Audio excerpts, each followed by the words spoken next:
history of the United States of America. Hi, boys and girls, ready to get started?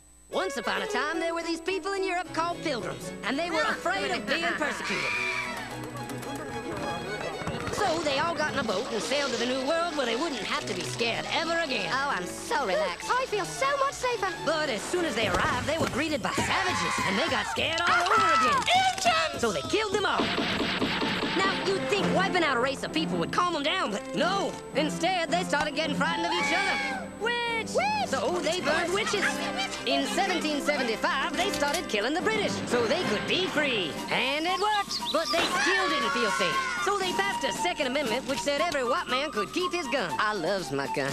Loves my gun. Which brings us to the genius idea of slavery. You see, boys and girls, the white people back then were also afraid of doing any work. So they went to Africa, kidnapped thousands of black people, brought them back to America, and forced them to work very hard for no money.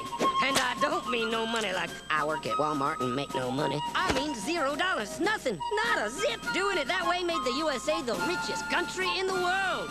So did having all that money and free help calm the white people down? No way. They got even more afraid. That's because after 200 years of slavery, the black people now outnumbered the white people in many parts of the South. Well, you can pretty much guess what came next. The slaves started rebelling. There were uprisings, and old master's heads got chopped off. And when white people heard of this, they were freaking out and going, I want to live. Don't kill me, big black man.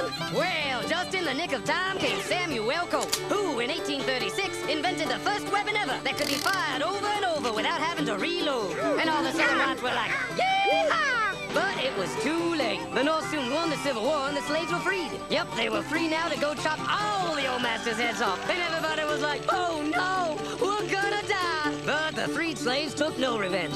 They just wanted to live in peace. But you couldn't convince the white people of this. So they formed the Ku Klux Klan. And in 1871, the same year the Klan became an illegal terrorist organization, another group was founded, the National Rifle Association. Soon politicians passed one of the first gun laws, making it illegal for any black person to own one. It was a great year for America, the KKK and the NRA. Of course, they had nothing to do with each other, and this was just a coincidence. One group legally promoted responsible gun ownership, and the other group shot and lynched black people. And that's the way it was all the way to 1955, when a black woman broke the law by refusing to move to the back of the bus. White people just couldn't believe it. Huh? Why won't she move? What's going on? Man, all hell broke loose. Black people everywhere started demanding their rights, and white people had a major freaky field meltdown. And they were all like, run away! Run away! And they did. They all ran fleeing to the suburbs where it was all white and safe and clean. And they went out and bought 250 million guns and put locks on the doors, alarms in the houses, and gates around the neighborhoods. And finally, they were all safe and secure and snug as a bug.